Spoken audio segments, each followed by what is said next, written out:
Over here to the solid state. We're talking about the solid state. What do the densities tend to be, Allison? High, exactly. Now, you all did the density of aluminum in the laboratory. I think that was lab 4. Does anybody remember a ballpark figure for aluminum? How's your short-term memory? It just fled? Okay, it comes out to be about 2.8, 2.9 if I remember, and I don't remember exactly. Let's just say 3, and what were the units on that? What's the units do we have? Tran, do you remember? If I remember units we used on density? What is it, Marco? Okay, not decimal, I'm talking units, not sig figs. Grams per mil. What was an alternative that we could use? If we didn't use grams per mil, we could also see what? Sarah? What's that? Okay, we could use specific gravity, you know, and you just trash the units. But if I didn't want grams per mil, Nikki? Yeah, grams per cubic centimeter. Okay, so we know 1 mil is 1 cubic centimeter, so that doesn't make any difference at all. And then, as Sarah said, we could talk about specific gravity, and of course, if it's high density, it's high specific gravity. Why are the solids so high? Because the particles are close packed. And why are solids non-compressible? Because the particles are already as close together as they can get. So no matter how much pressure you put on, you really can't compress them to any appreciable amount. And then if we talk about density here, densities high, medium, or low? Usually medium. And let's give another example here. In lab 4, you did density of water at room temperature. Does anybody remember what it came out to be? Sarah, do you remember? No. No? Oh my God. Okay, Emily. Okay, Andrew's saying 1. You should believe him. 1 gram per mil. So do you see here we got a reasonably high one. Now, aluminum has a pretty low density as solids go. If you took copper, if we done copper instead, it's up there around 8 or 9.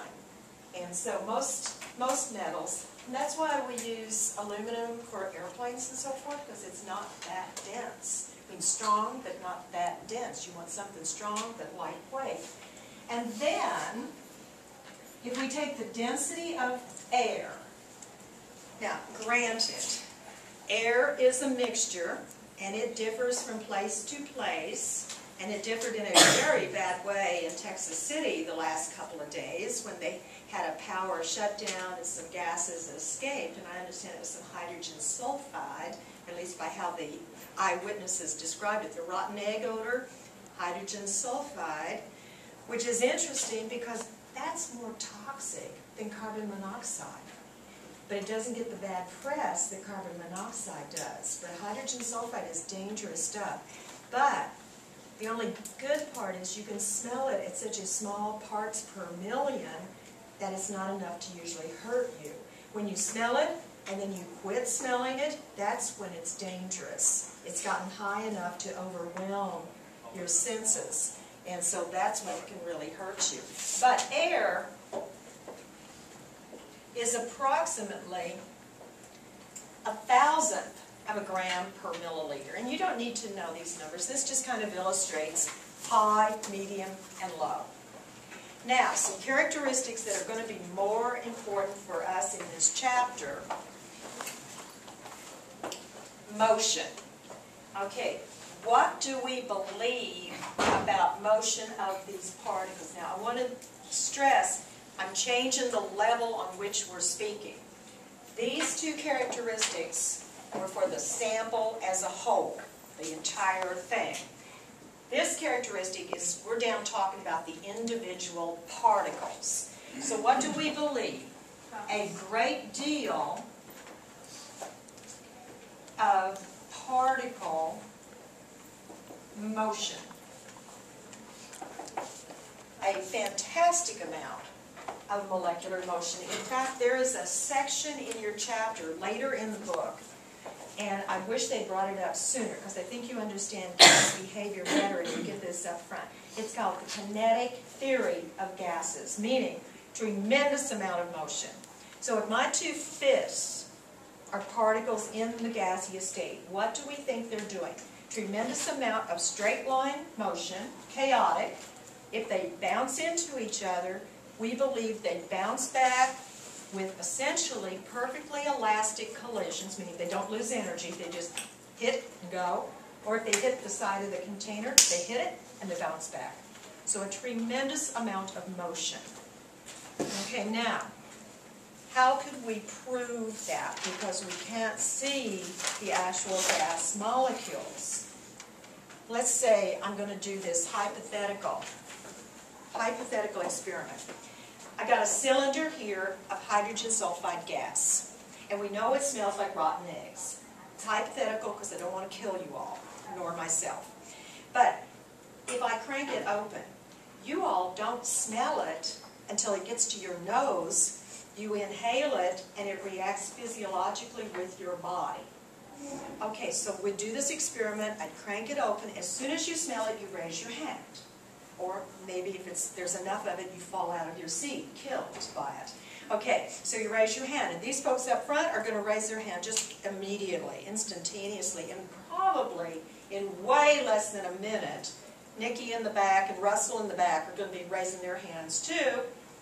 That's indirect proof that those gas molecules had to move from here to their noses. Now, the chance is good, in fact, it is. It's not going to travel, this molecule is not going to make a beeline for Russell's nose. That it's probably had 10,000 or more. You know, it hits, moves, goes, and how far does it travel to get that distance? Much, much further than the actual distance. So that's our indirect evidence that there's a fantastic amount of molecular motion. And that's really an underlying thing here for gas behavior. When you get to the liquid state,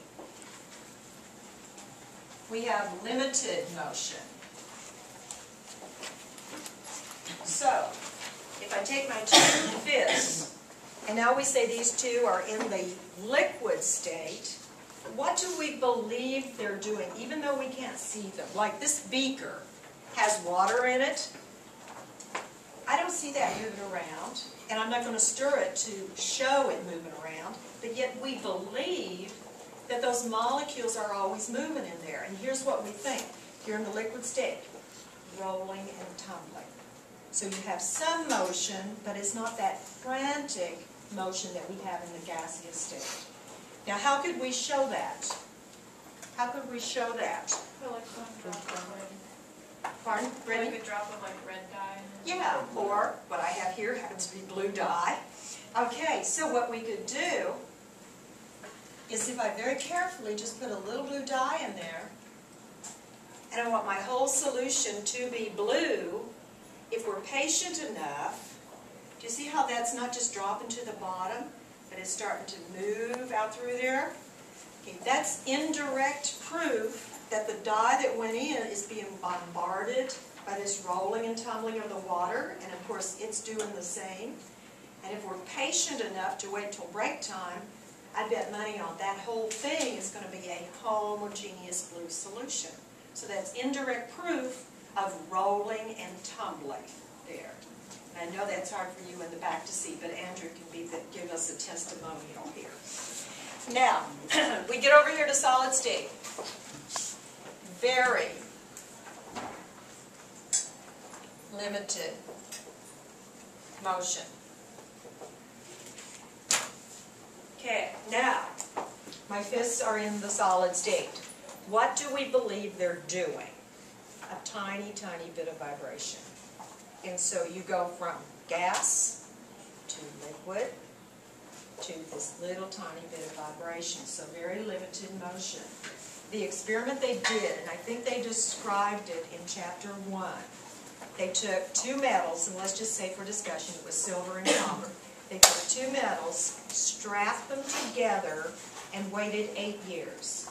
Now, why they chose 8 years, I have no idea. Maybe they just got impatient after 8 years. They took them apart, And by the way, we won't be doing this because I hope you're long gone and have your degrees and making a ton of money. But wait 8 years, and what they found is when they separated them with sophisticated instruments, they could show some of the copper had actually migrated into the silver, and some of the silver had migrated into the copper. So that's evidence there must be at least a little bit of motion there. So it's not a huge effect, but that would show you, yes, even then we have some motion. One other characteristic I want us to think about is attraction. And this is an important one. What do we believe? So this will be our fourth characteristic we're going to talk about. Essentially, no attraction among the particles. And I'm being cagey here to say particles. They might be molecules, or they could be atoms, or even ions. But I want to say particle. It's like, years ago I worked in pathology, and I used to go down for the autopsies, and I worked for the autopsy reports. If the person doing the autopsy found this metal object inside of a body, they would never say a bullet was found. They would say, just to be cagey in case they're on the witness stand, they would say a small metallic object was found in the body. And then they'd have a ballistic specialist come in to say what it really was. So they didn't want to overextend. I mean, it sure looked like a bullet, but let's call it a small metallic object so he wouldn't be sued later or look like an idiot on the witness stand. So, essentially no attraction among those particles, whatever the particles are. And then here, as you can probably guess, some attraction. And over here, a great deal of attraction. So what we can think of for the liquid state is you've got these molecules, and this of course is the state we're emphasizing in this chapter. Okay, they're moving around all the time, but when they pass each other and are not attracted to each other. Okay, now if you cool them down, so they have less kinetic energy, if you take some heat energy away, they slow down. And if you cool them enough, they slow down that when they pass each other, they could be slightly attracted. But if they do, then they start clumping up and coming out to the liquid state. Okay, so it's like if you're coming to class. Our class starts at 10 o'clock, and you do not want to be late for class because you love chemistry class. And so you come running up the stairs and running down the hall, and there could be this fantastic person out in the hall. Now, years ago, I could say Brad Pitt, but that's probably too old for you now. Yesterday's class suggested Justin Timberlake or whoever you want. But there's this great-looking guy or gal out in the hall, and you're moving so fast, you don't even notice him. That's the gases that are moving so fast, they're not attracted. But on the other hand, what if you don't like chemistry quite so well, and you're slowly sauntering up that hall? You're going slower, you got time to look around, you see this great-looking guy or great-looking gal, and you stop and you chat, and perhaps you say, oh, let's go over to Starbucks and have a coffee. I don't have anything to do. And so that's what the gases, as they slow down, they do become attracted. But under normal temperatures, they just zippity-doo-dah right by each other and are not attracted. So those two things are our underlying theory of gas behavior. That essentially no attraction and a tremendous amount of motion. That's the main thing to get out of section 1. Now, section 2 is this little tiny short section